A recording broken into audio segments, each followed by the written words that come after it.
Je vous invite à prier. Prions.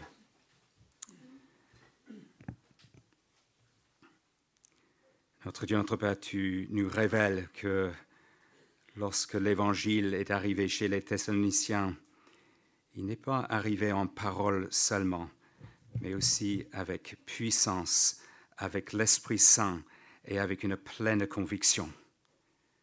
Les Thessaloniciens ont accueilli la parole avec la joie de l'Esprit Saint. Et notre Père, nous te demandons que ce soit encore le cas ce matin, que tu nous accordes la conviction que ta parole est la vérité. Sois à l'œuvre en nous pour que nous fixions les regards sur toi et que nous nous tournions vers toi dans la dépendance à ton égard. Au nom de Jésus. Amen.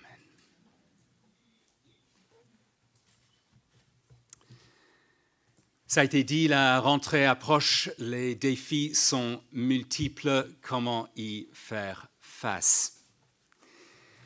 Voici des astuces tirées d'un livre qui s'intitule « Réussir sa vie du premier coup ».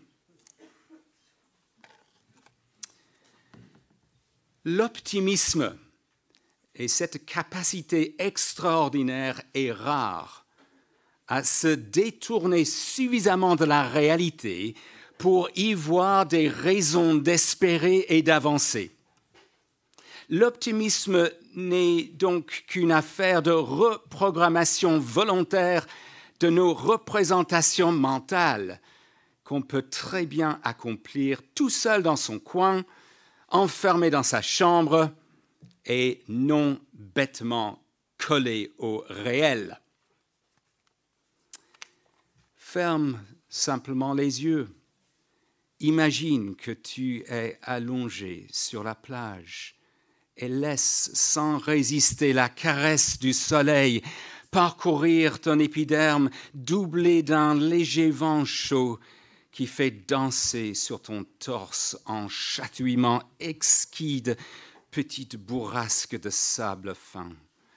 Respire lentement et profondément.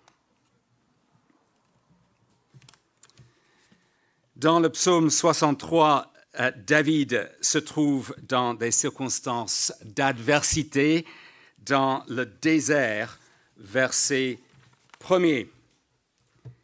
Il est en fuite, il est loin de chez lui et vers la fin du psaume, on constate qu'il est même menacé de mort. On peut imaginer comment la philosophie de ce livre s'appliquerait à ces circonstances. David, l'optimisme, détourne-toi de la réalité. Ne reste pas bêtement collé au réel. Certes, l'ennemi te cherche et ta vie est en danger, mais ferme simplement les yeux. Imagine que tu sois allongé sur une plage. Respire lentement et profondément. Si ce n'est pas ainsi que David devrait agir, c'est comment? Et pas seulement David, toi aussi. Tu n'es sans doute pas traqué par des ennemis, mais toi qui es croyante ou croyant en Jésus-Christ, tu es face à l'adversité spirituelle. Comment ça? Eh bien, l'esprit du monde t'entoure. Le péché subsiste en toi. Satan rôde. Qu'est-ce que ça peut être pour toi concrètement? Le découragement que tu ressens jour après jour parce que des membres de la famille ne sont pas encore croyants. Une tension dans ton esprit entre ce que le monde dit et ce que la Bible dit sur les relations amoureuses. Une lutte contre des pensées d'amertume qui ne cessent de ronger ton âme. Des moqueries régulières que tu subis à l'école ou à l'UNIF parce que tu ne caches pas ton identité chrétienne. Peut-être que tu n'es pas particulièrement conscient de l'adversité spirituelle. Tu ne t'es peut-être pas encore dit aujourd'hui que tu es engagé dans un combat spirituel, mais ce combat, c'est la réalité si tu es croyant en Jésus-Christ. On peut se trouver dans un climat chaud et sec et ne pas avoir l'impression de devoir boire de l'eau. Mais la réalité, c'est qu'on doit boire de l'eau. Peut-être que tu es conscient de ce que tu n'es pas encore croyant en Jésus-Christ. À ce moment-là, toi, tu as encore plus besoin de savoir comment David a agi. À moins que tu préfères aller dans le sens de ce type d'optimisme béat qui fuit la réalité. Peut-être que tu es croyant, que tu es en train de te dire, mais David, c'était un roi qui a vécu il y a 3000 ans et qui n'a pas grand-chose à voir avec ma vie aujourd'hui. Eh bien, on va répondre à cela. Et d'ores et déjà, j'attire ton attention sur le dernier verset du psaume. Quiconque prête serment par Dieu, quiconque se veut soumise à Dieu et associé à David et logé à la même enseigne que David, engage les mêmes démarches spirituelles que lui. Quelle démarche? Il y en a deux. Elles font toutes deux partie d'un mouvement vers Dieu qui est intentionnel, qui est ferme, qui est fervent. Verset 2 du psaume. Ô Dieu, tu es mon Dieu, je te cherche, j'ai soif de toi, je soupire après toi dans une terre desséchée et épuisée faute d'eau. Voici David qui est face à l'adversité et qui sait qu'il a besoin de Dieu. Il cherche Dieu. Il a soif de Dieu. Il soupire après Dieu. De même que la terre dans le désert est privée d'eau, de même David est assoiffé de Dieu. Au mois de juin, BFM TV a lancé une météo de la sécheresse diffusée 4 fois par jour. Selon les endroits en France, la sécheresse est préoccupante. Or, David est préoccupé par sa sécheresse spirituelle. Il sait qu'il a besoin de Dieu. Il va tout faire pour étancher sa soif. Il va porter son âme vers Dieu en quelque sorte. Nous qui soupirons après Dieu ou qui savons que nous devrions soupirer après Dieu, comment faire? D'abord, soyons admiratifs devant Dieu. Soyons admiratifs devant Dieu. Lorsque nous sommes engagés dans le combat, lorsque nous sommes opprimés par l'ennemi, lorsque nous sommes au bout du rouleau, nous pouvons dire à Dieu, regarde mes circonstances. Nous pouvons le faire dans psaume après psaume après psaume. On observe cela. Mais Dieu nous dit également dans sa parole ce matin,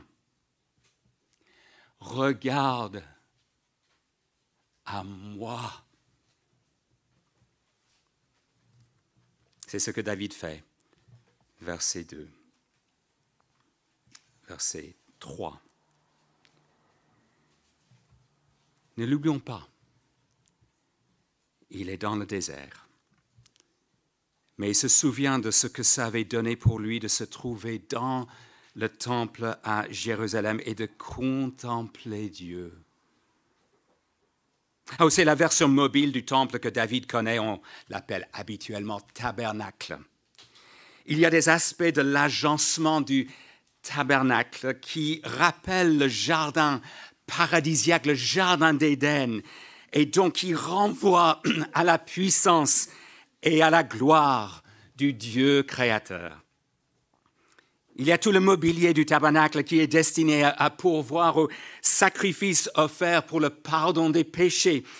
Et donc le tabernacle rappelle aussi la relation privilégiée entre Dieu et son peuple qu'il a racheté par sa puissance et pour sa gloire. Et surtout là, au tabernacle. Dieu résidait particulièrement. Mais David n'a pas besoin d'être à Jérusalem pour se focaliser sur la puissance de Dieu et la gloire de Dieu.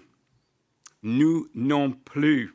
Nous n'avons pas besoin de nous rendre dans quelque bâtiment que ce soit. En fait, surtout pas, parce que Jésus est meilleur que le tabernacle. Bien plus, Jésus est le tabernacle supérieur en gloire, là où Dieu réside. Les structures de l'ancien régime que David avait connu sont tombées à l'eau pour nous. Elles sont accomplies en Christ, remplacées par lui. En fait, il ne faudrait même pas s'arrêter là. C'est encore plus remarquable parce que Jésus est aussi supérieur en gloire par rapport à David lui-même. Il est le descendant de David que Dieu avait promis à David et qui allait régner pour toute l'éternité.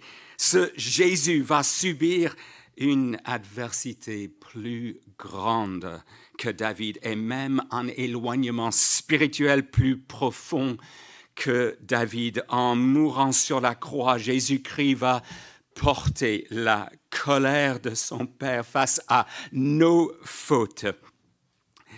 Et qu'est-ce que cela donne pour nous, croyantes et croyants? Grâce à la mort de Jésus-Christ, nous avons un accès direct auprès de Dieu. Et grâce aux Écritures, nous pouvons contempler la puissance de Dieu et la gloire de Dieu. La question est de savoir si nous allons nous discipliner à l'occasion de cette rentrée pour fixer nos yeux spirituels sur Dieu et pour l'admirer pour qui il est. Il nous dit ce matin, face à l'adversité spirituelle, regardez à moi. C'est comme si Dieu nous disait, moi, j'ai créé ce vaste univers par le souffle de ma bouche. Ma création raconte ma gloire. Moi, j'ai fait sortir les Israélites de l'Égypte à main forte et à bras étendus. Et j'ai fait pour démontrer ma gloire parmi les nations. Moi, j'ai révélé ma gloire dans mon Fils et surtout dans sa mort. En effet, je n'ai pas épargné mon Fils unique en mettant en œuvre mon plan de sauvetage cosmique. Voyez les 3 heures de ténèbres au milieu de la journée. Voyez le tremblement de terre. Voyez le voile déchiré de haut en bas. Moi, j'ai ressuscité mon Fils d'entre les morts. Et quant à d'innombrables personnes mortes dans leur péché, je les ai fait vivre avec le Christ. Je les ai fait asseoir avec Christ dans les lieux célestes. Et notre réponse est d'être admiratif, émerveillé, époustouflé. En effet, comme l'exprime l'apôtre Paul, le Dieu qui a ordonné que la lumière brille du sein des ténèbres a aussi fait briller sa lumière dans notre cœur pour faire resplendir la connaissance de la gloire de Dieu dans la personne de Jésus-Christ. On devient donc admiratif devant la puissance de Dieu et de la gloire de Dieu. Nous tournons les regards suprêmement vers la croix de Jésus-Christ et ça change tout. J'ai un ami dans un autre pays qui a grandement souffert dans le ministère pastoral. Il a été suivi par un conseiller. Ce qui lui a permis de sortir de sa dépression, c'est la méditation des grandes réalités concernant Dieu. Il a mentionné particulièrement Ésaïe 40 et suivants, chapitre qui parle justement de la puissance de Dieu et de la gloire de Dieu. La théologie est puissante. Pourquoi ces 2 attributs chez Dieu? Eh bien, si nous sommes admiratifs de la puissance de Dieu, il est normal que nous nous laissions fortifier par cette puissance. Si nous sommes admiratifs de la gloire de Dieu, il est normal que notre âme jouisse de la satisfaction l'argent, la popularité, le sexe, le pouvoir, la beauté physique, la reconnaissance publique. Vous le savez bien, ce sont des faux dieux qui laissent l'âme insatisfaite. Pourquoi autant de stars ont-elles recours à la chirurgie esthétique? Elles ne sont pas satisfaites de leur corps, elles ne sont pas satisfaites dans leur âme. Augustin disait que notre cœur est inquiet tant qu'il ne trouve pas le repos en Dieu. C'est biblique. Il est libérateur pour notre âme de ne pas être préoccupé par notre propre gloire. Ne pas être préoccupé par notre propre gloire rime avec être préoccupé de la gloire de Dieu. Un autre psaume commence ainsi. Non pas à nous, Seigneur, non pas à nous, mais à ton nom donne gloire à cause de ta bonté, à cause de ta fidélité. Et justement, lorsque nous admirons la puissance de Dieu et la gloire de Dieu, nous finissons par être stupéfaits devant la bonté de Dieu et sa fidélité envers nous. Nous mesurons la puissance de Dieu à la croix. Nous sommes frappés par l'éclat de la gloire de Dieu sur la croix. Et nous nous en rendons à nouveau compte. C'est là où Dieu a pourvu au pardon de mes fautes, au pardon des fautes de quiconque se détourne de ses fautes afin de vivre pour la gloire de Jésus-Christ. Et Dieu persiste à nous pardonner, même les fautes commises pour la énième fois cette semaine. Et nous nous rendons compte de ce que la fidélité envers nous en Christ vaut mieux que la vie elle-même. Oh, je t'aime d'un amour éternel, nous dit ailleurs notre grand Dieu. C'est pourquoi je te conserve ma fidélité. Cela nous réjouit au plus haut point, n'est-ce pas? Dieu persiste à nous pardonner et à nous garder en bonne relation avec lui. Quelle grâce! Qu'est-ce qui pourrait être plus merveilleux que cela? La vie éternelle auprès de lui est assurée si nous sommes en Christ. J'étais en conversation hier avec un ancien dans une église en France. Il a parlé de la frustration de ne pas voir de progrès spirituel chez certaines croyantes, certains croyants. Et son observation par rapport à l'une d'entre elles, c'est qu'elle était trop tournée vers elle-même. Nombriliste, disait-il. Et je sais que c'est un danger qui me guette aussi. Je suis content de pouvoir dire que c'était il y a plus de 30 ans. Je suis passé par une période où j'étais tourmenté par la possibilité de ne pas être un vrai croyant. Pendant plusieurs mois, je plaçais ma tête sur l'oreiller à la fin de la journée pour m'endormir, ne sachant pas si j'étais un enfant de Dieu en règle avec lui, pardonné. Et je me disais à l'époque, je pourrais supporter n'importe quelle épreuve, sauf ça. Sauf ça. Oui, j'avais bien compris que la bonté de Dieu valait mieux que la vie, comme on lit dans le psaume. Mais je ne savais pas si cette bonté s'appliquait à moi. À l'époque, je travaillais pour une banque à Londres et je me souviens du moment et même de la salle de réunion où je me suis recentré sur la croix, où j'ai embrassé la réalité biblique. Jésus a payé pour mes fautes. Il n'y a pas d'autre solution possible. Cette solution est suffisante. Elle est glorieuse. Cela a marché. J'accueille donc ce pardon par la foi. Oh, j'étais déjà croyant. Je savais déjà que la fidélité de Dieu valait mieux que la vie. Et avec le recul, j'aurais pu m'épargner des semaines et des semaines de peine en passant moins de temps à regarder mes péchés et plus de temps à admirer la puissance et la gloire de Dieu manifestées dans la mort de Jésus-Christ sur la croix. Apprenez de mes erreurs, s'il vous plaît. Dieu est fidèle dans son engagement envers nous, ses enfants. Il nous garde dans la foi. Il ne nous jette pas dehors et en même temps, face à l'adversité spirituelle, nous devons nous tourner vers lui dans une seconde démarche. Soyons attachés à Dieu. Soyons attachés à Dieu. On est déjà attaché à Dieu si on est en Christ, je le sais bien. Mais ici, nous sommes en train de parler de notre expérience de la relation avec Dieu, non du fait que la relation existe.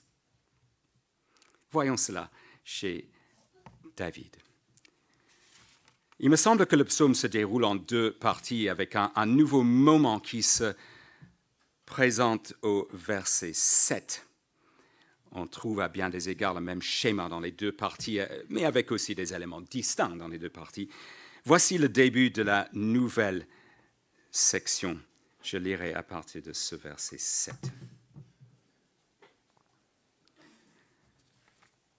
Lorsque je me souviens de toi sur mon lit, pendant les veilles de la nuit, je médite sur toi, car tu es mon secours.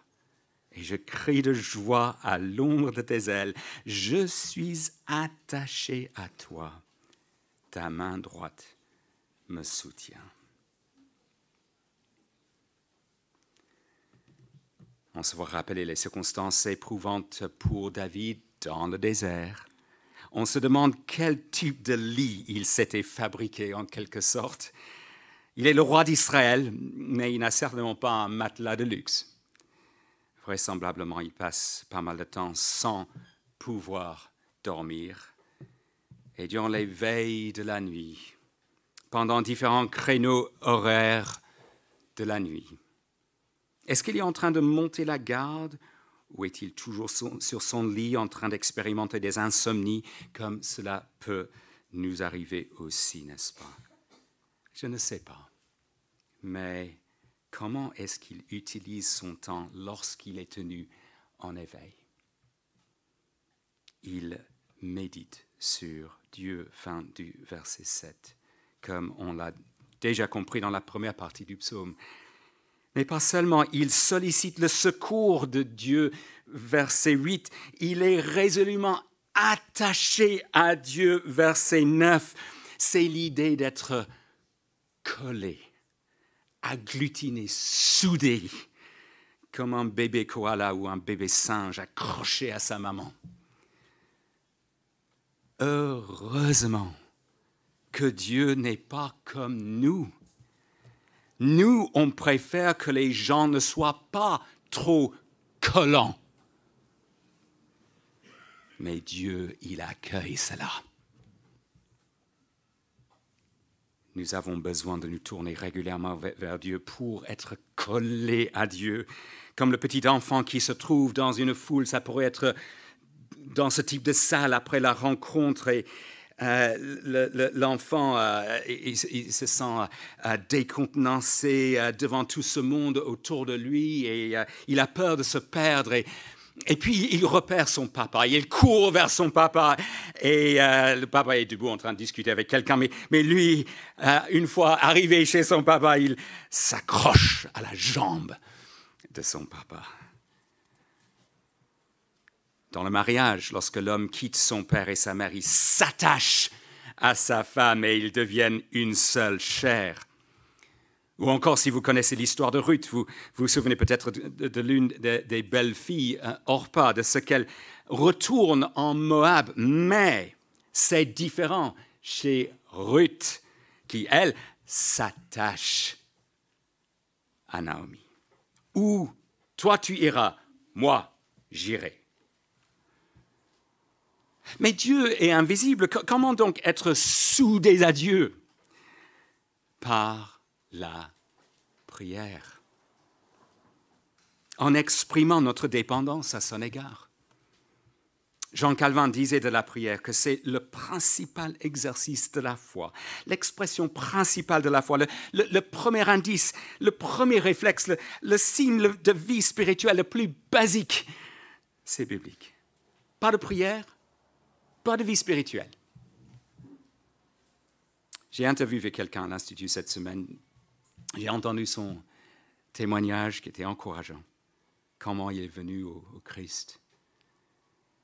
Il avait grandi dans un foyer chrétien et il se qualifiait de chrétien avant le moment même de sa conversion. Mais il y avait des aspects dans son comportement qui devaient changer. Et une fois qu'il s'est repenti pour commencer une nouvelle vie, il a commencé à prier. Quel privilège que la prière. L'Épître aux Hébreux le précise. Nous sommes accueillis au trône de la grâce, là où se trouve miséricorde face à nos péchés. Force, les forces dont nous avons besoin au jour le jour, et même un secours opportun, fait sur mesure, justement en fonction de l'adversité spirituelle que toi expérimentes actuellement.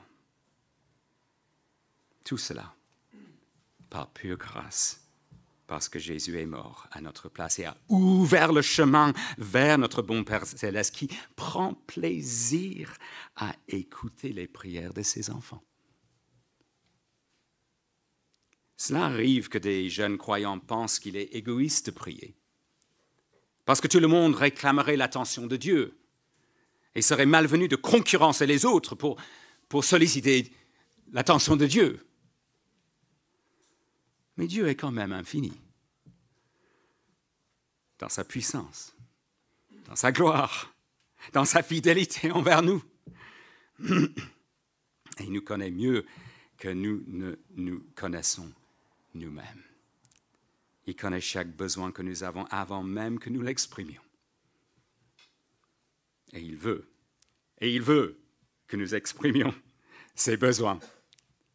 Car nous avons besoin de lui face au monde, face à la tentation, face à Satan.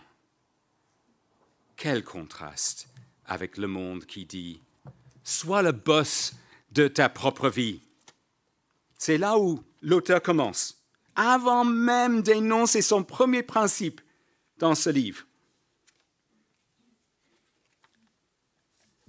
Ces 10 leçons, explique-t-il, ne te seront d'aucune utilité, chère lectrice, cher lecteur, si tu n'as pas déjà fait le choix essentiel dont tout le reste dépend, celui de redevenir le boss de ta propre vie.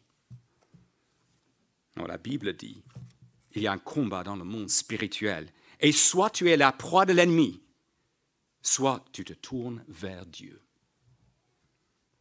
Écoutez le grand prédicateur contemporain John Piper. Nous ne pouvons pas savoir à quoi sert la prière tant que nous n'avons pas compris que la vie est un combat.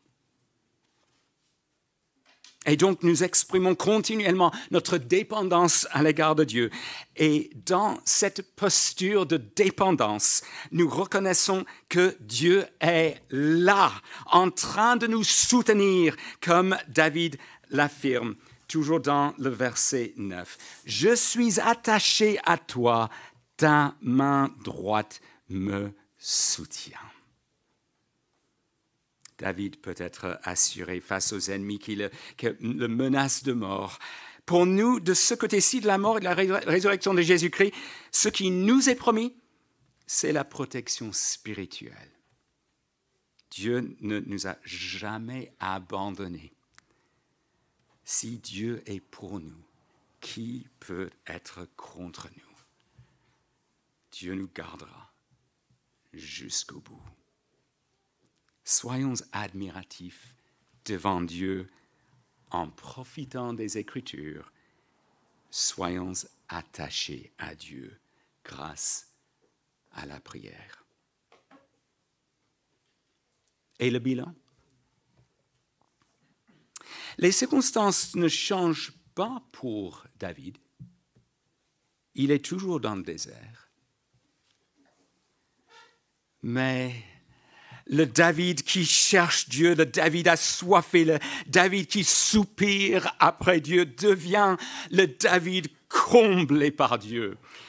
Dans la première section, voici comment il exprime sa satisfaction en Dieu, le verset 6. Rassasié comme de graisse et de moelle, comme à la fin d'un repas copieux, festif.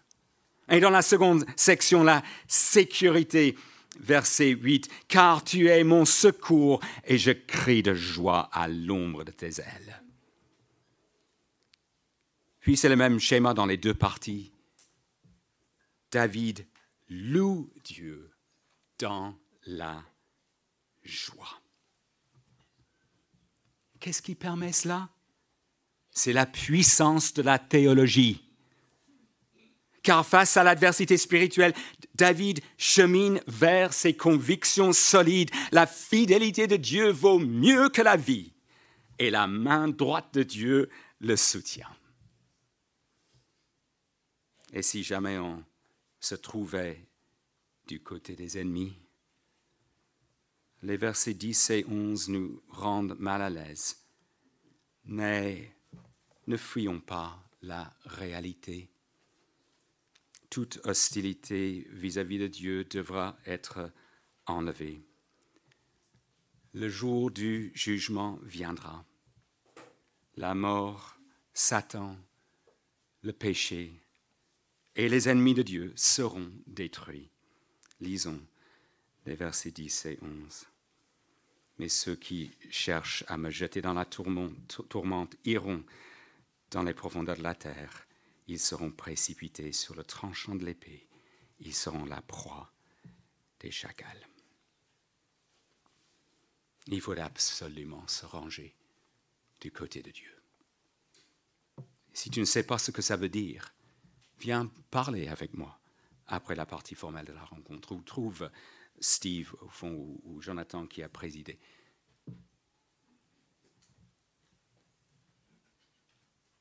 Et à la fin du verset 12, la bouche des menteurs sera fermée.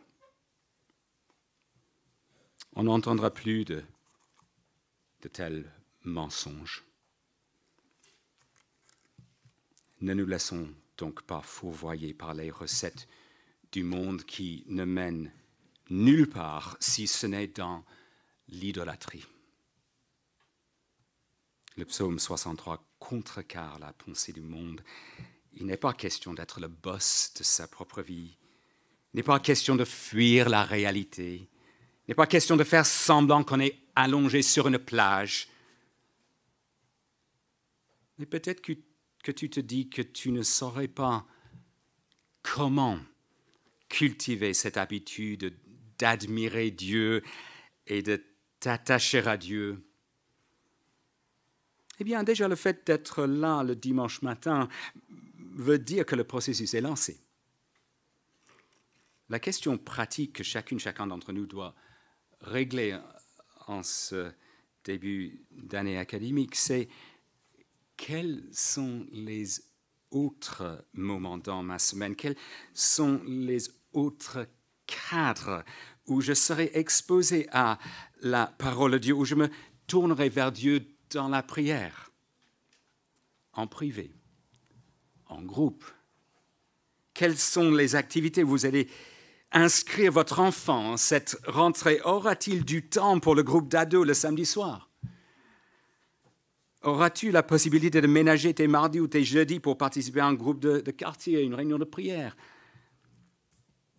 L'ennemi voudrait que tu reportes la décision, que tu laisses du temps au temps, que tu ne mettes rien dans l'agenda que tes Bibles et prières, que tu passes le temps que tu as mis à part pour la lecture de la Bible et la prière à scroller sur ton GSM, ou que tu sois même rebuté par l'idée de mettre Bible et prière en priorité, que tu fuis la réalité du combat spirituel, que tu embrasses les recettes du monde. Mais la bouche des menteurs sera fermée. Quel contraste avec la bouche de David dans le psaume. Et la nôtre, si nous prenons le temps d'admirer Dieu et de nous attacher à Dieu. Car au final, si nous portons notre âme vers Dieu, comme David le fait, nous reprendrons à notre compte les paroles de louange et de joie qui coulent de la bouche de David dans ce psaume.